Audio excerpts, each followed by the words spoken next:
Muy buenos días, señor presidente de la Cámara Chilena de Construcción, señores y señoras ministros. ¿Quién está trabajando? Señoras y señores miembros de la Cámara Chilena de la Construcción en este aniversario número 67 de la Semana de la Construcción. La verdad es que la Cámara sigue siendo joven. Yo recuerdo que mi padre definía la juventud como todos aquellos que tenían su edad o menos. Y desde ese punto de vista la Cámara es y va a seguir siendo joven. Porque la verdad es que en sus 67 años de vida ha dejado una huella muy profunda y muy fecunda en nuestro país. Es algo que no solamente ustedes conocen, la verdad es que los chilenos reconocemos. El presidente de la Cámara Chilena de la Construcción, Sergio Torretti, nos ha mostrado parcialmente lo que ha sido el aporte de la Cámara Chilena de la Construcción a nuestro país, bajo el lema Nuestro país, nuestro compromiso. Quiero, en la persona del presidente de la Cámara, Sergio Torretti, también recordar que quien lo hereda no lo hurta, porque parte de esta labor la efectuó su padre, que también fue presidente de la Cámara Chilena de la Construcción.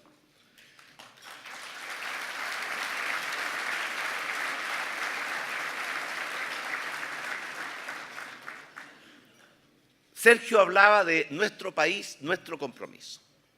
Nuestra generación le ha tocado y le va a tocar enfrentar dos grandes transiciones en un plazo de 40 años. La primera fue la transición que nos permitió recuperar nuestra libertad y nuestra democracia.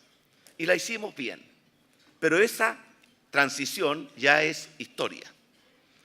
La segunda transición, que es la que tendremos que hacer antes que termine la próxima década, es aquella que nos va a permitir conquistar el desarrollo, derrotar la pobreza y crear un país que le asegure oportunidades de desarrollar sus talentos y seguridades de una vida con dignidad a todos sus hijos.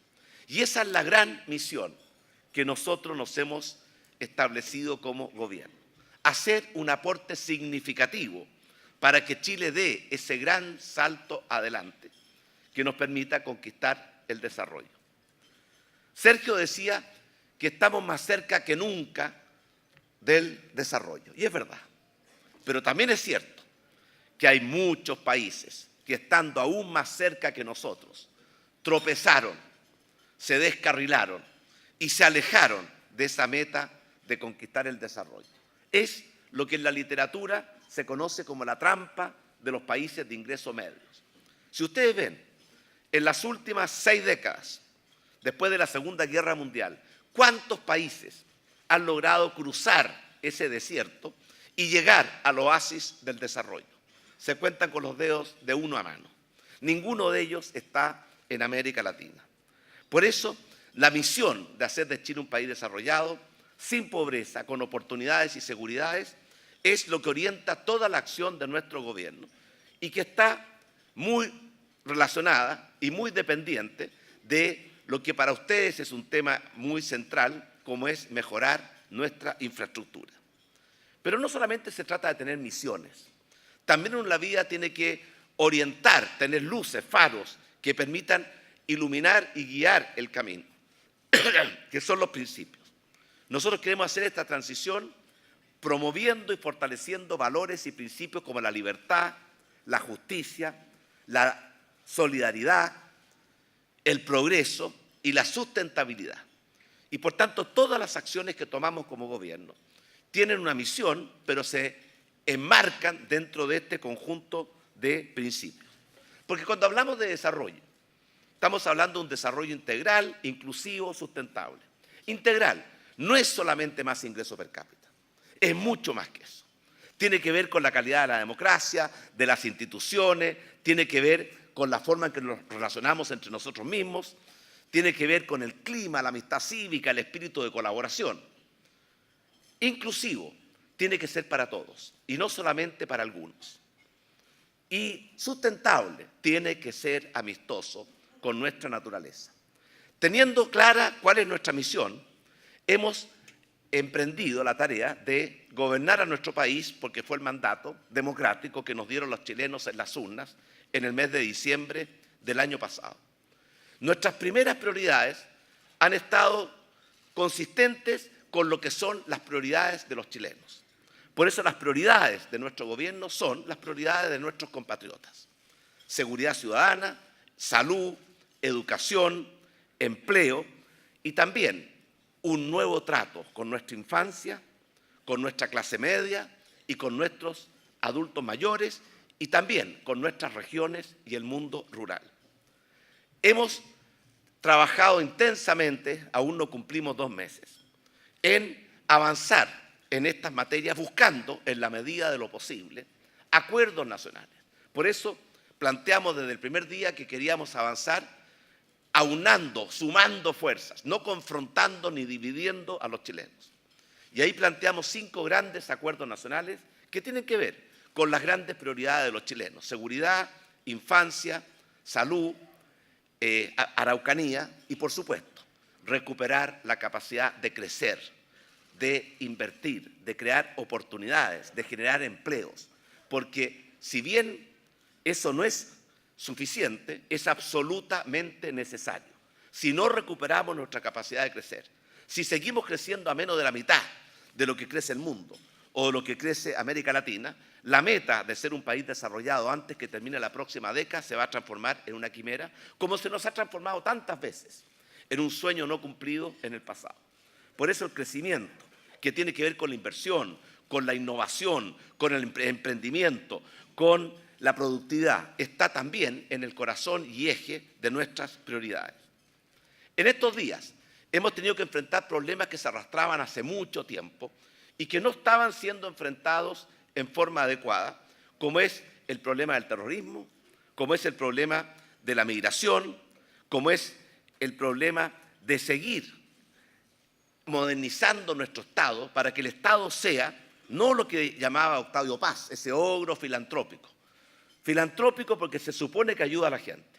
Y ogro porque para la inmensa mayoría de los ciudadanos, el Estado muchas veces, más que ser filántropo, es un ogro que le pone dificultades, le complica la vida y no lo ayuda en ese proceso de desarrollo integral de las personas y del país. Hemos avanzado también en otros campos, como es el tema de la niñez, de la infancia, de la educación. Hoy día vamos a dar a conocer el 4º mesa de trabajo de unidad, que es la mesa para lograr un gran acuerdo por la salud. La salud en Chile está en una crisis muy grave y requiere cirugía mayor. Y la única forma de hacer esa cirugía mayor en buena forma es si nos sentamos a una mesa e intentamos ponernos de acuerdo.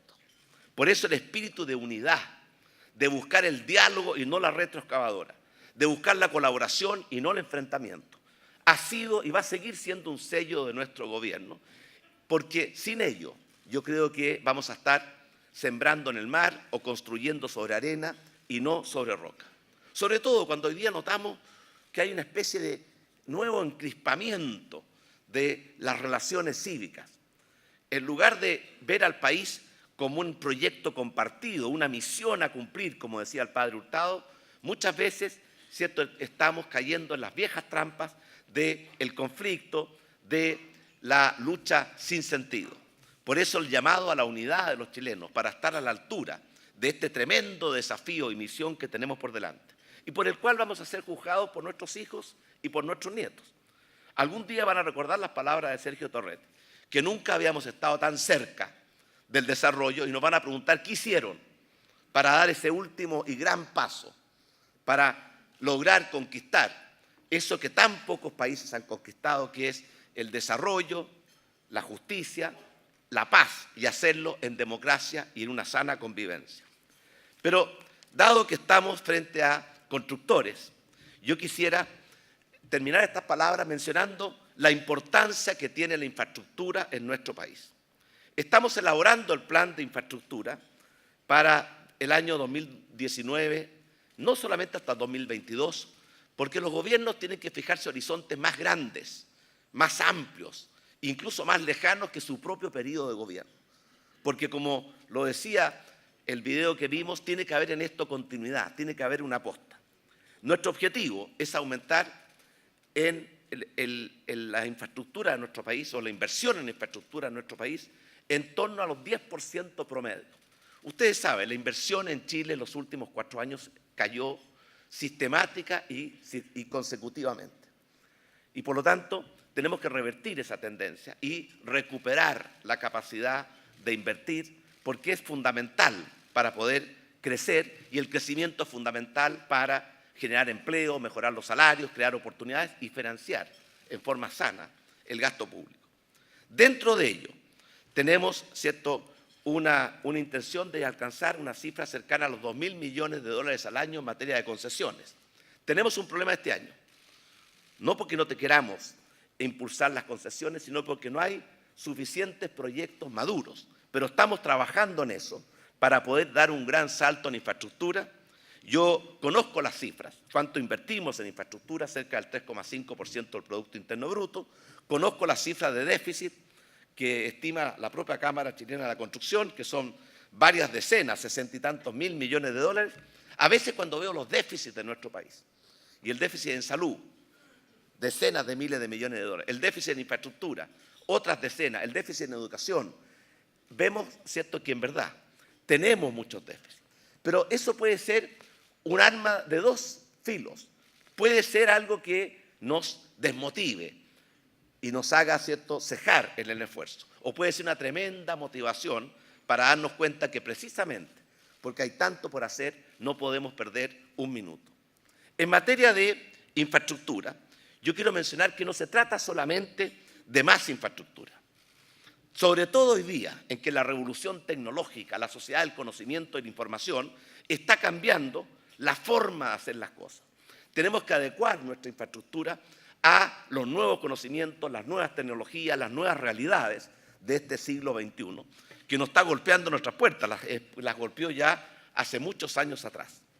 Pero además de mejor infraestructura, tenemos también que preocuparnos de usar más eficientemente nuestra infraestructura.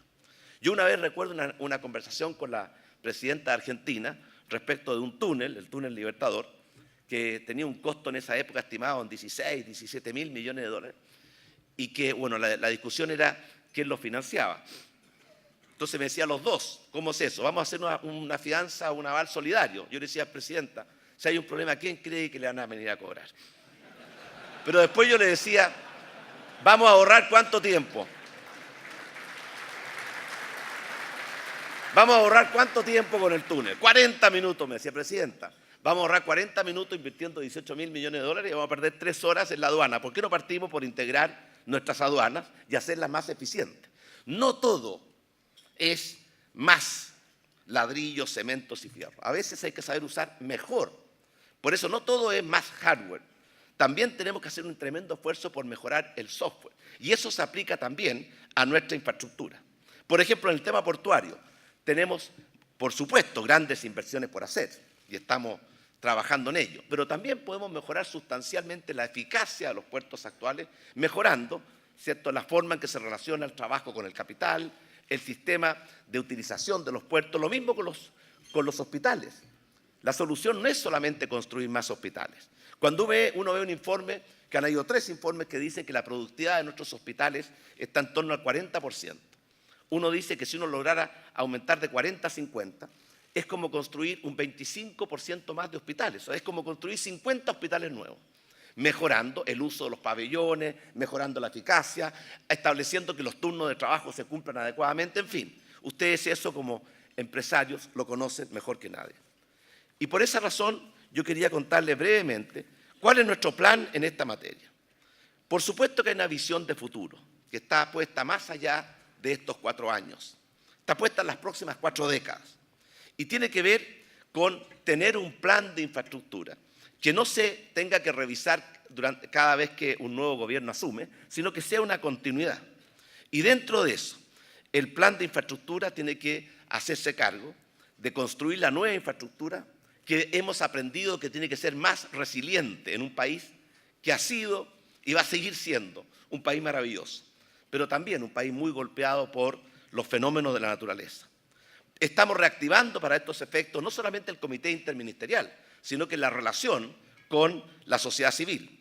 Y en materia de obras y tiempos y formas adecuadas, vamos a reimpulsar las concesiones y con mucha fuerza de infraestructura en materia de autopistas, aeropuertos, puertos, trenes, embalses, hospitales, cárceles y muchas más que se nos van a ocurrir a nosotros o a ustedes durante el transcurso, porque estamos en una nueva generación de concesiones.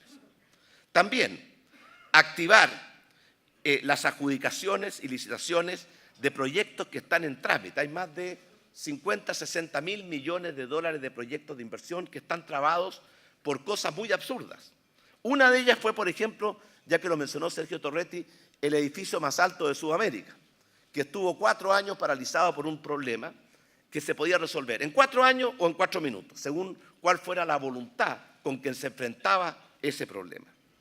Y adicionalmente a eso, el tema de liberar, de agilizar, de facilitar. Hemos hecho un esfuerzo inmenso por esta unidad de facilitación de inversiones, que se llama Servicio Único de Facilitación de Inversiones, le pusimos súper, para poder destrabar proyectos de inversión que están trabados por las cosas más nimias, porque a veces la burocracia tiene mucha conciencia de aquello que el que nada hace, nada teme, y poca conciencia que a veces el no hacer es la peor de todas las soluciones. También estamos trabajando en preparar y la licitación de 8 rutas estructurantes, que son más de 1.500 kilómetros, cuyas concesiones vencen en el periodo de nuestro gobierno, con autopistas de nueva generación, como por ejemplo la Ruta 5 Norte, Los Vilos-La Serena y Caldera-Antofagasta, la Ruta 5 Sur, Santiago-Talca y varios otros tramos, la Ruta 68, la Ruta 78, la ruta que va a unir la 68 con la 78 para que no tengan que pasar por la ciudad de Santiago los que vienen del sur y van hacia el norte. Lo mismo, ¿cierto?, con algunos pasos y corredores biosánicos de integración. Lo conversamos con el presidente Macri y con el presidente Temer. Entre paréntesis, esta semana vamos a enviar al Congreso el proyecto de ley que establece un tratado de libre comercio entre Chile y Argentina. Y estamos trabajando intensamente, y así lo acordamos con el presidente Temer, para poder enviar, antes que termine este año, el Tratado de Libre Comercio entre Brasil y Chile, porque tenemos que seguir abriendo nuestras fronteras y creando nuevos mercados y nuevas oportunidades para nuestras exportaciones. En otro frente, y voy a pasar rápido por razones de tiempo, mejorar la eficiencia y seguridad de las carreteras. Por supuesto que tenemos que ampliar la capacidad de muchas autopistas, pero también trabajar en los peajes inteligentes.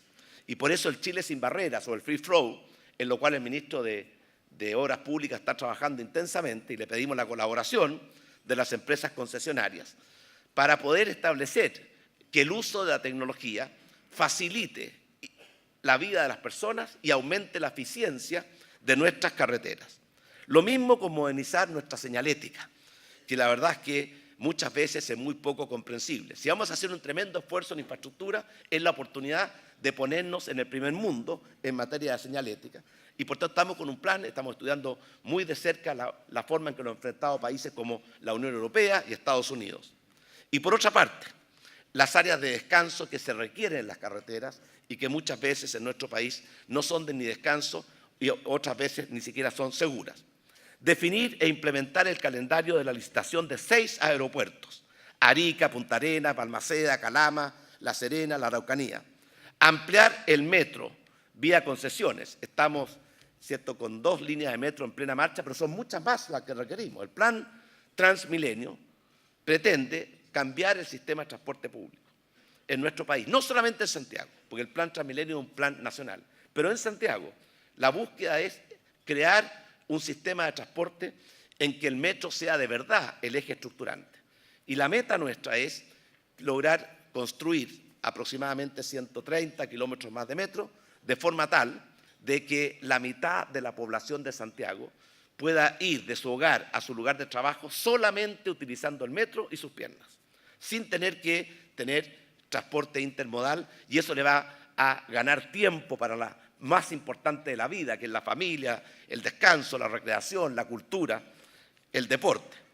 Por otra parte, estamos también en un plan de modernizar la infraestructura ferroviaria, y esto es en conjunto con el Ministerio de Transporte, vía concesiones de trenes suburbanos, como son los que estamos haciendo en la ciudad de Santiago, pero también los estamos expandiendo a muchas de las regiones de nuestro país, como es el caso de Valparaíso y como es el caso de Concepción o la región del Biobío.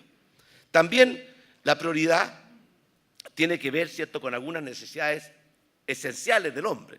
Por ejemplo, enfrentar el problema del agua, que va a ser el gran problema del siglo XXI para la humanidad. Y eso se hace no solamente con embalses, se hace también utilizando mejor nuestros acuíferos naturales, que son embalses construidos por Dios, estableciendo mejores técnicas de riego, evitando, ¿cierto?, la pérdida de aguas por filtraciones en los embalses o en los canales. Y en eso hay un tema central que es la certeza jurídica que tiene que tener el agua, que a mi juicio está amenazada por un proyecto de ley que tiene cosas muy buenas, pero que quita lo fundamental para poder tener un buen uso del recurso agua, que es la certeza jurídica en la utilización de esa agua. Por eso yo quisiera simplemente terminar los proyectos de pavimentación rural, los proyectos de agua potable rural, los proyectos en materia de borde costero y borde lacustre, como caletas, rampas, las conectividades con zonas extremas, las inversiones que vamos a tener en materia de emergencias. Todo eso constituye un gran plan de infraestructura. Ahora, ustedes saben, ojalá los recursos fueran infinitos. Nosotros heredamos una difícil situación fiscal, porque no solamente el déficit fiscal, tanto el efectivo como el estructural, es mayor de lo que anticipó el gobierno anterior, sino que además existe una enorme carga, que lo pueden llamar gastos comprometidos o presiones de gastos. Es semántica. Son gastos que el gobierno tiene que enfrentar y que no están considerados en las finanzas públicas, ni de este año, ni en las proyecciones futuras. Por eso, todo este plan lo vamos a hacer con un sólido y firme compromiso, con recuperar la responsabilidad macroeconómica, controlar nuestro déficit fiscal, controlar nuestra deuda pública, que se duplicó en un periodo de solo 4 años. Porque si no lo hacemos, no es que no pasa nada. Mucha gente me dice, presidente, ¿por qué cierto compromiso con los equilibrios? ¿Por qué no somos un poco más liberales o laxos en esta manera? Si fuera posible hacerlo, a lo mejor lo pensaríamos. Si nosotros nos damos una señal muy firme de responsabilidad fiscal, el impacto sobre el crecimiento se manifiesta al día siguiente. Y por tanto ustedes vieron que cuando nosotros tuvimos una política de gran responsabilidad fiscal, el país creció sobre el 5%. Cuando esa política se relajó, el país perdió 2/3 de su capacidad de crecimiento. Por eso termino estas palabras pidiéndoles a todos ustedes que entreguen lo mejor de sí mismos, como empresarios, emprendedores, innovadores, para hacer que nuestro país pueda, ¿cierto?, superar este déficit de infraestructura, porque sabemos que tenemos que recuperar el tiempo perdido.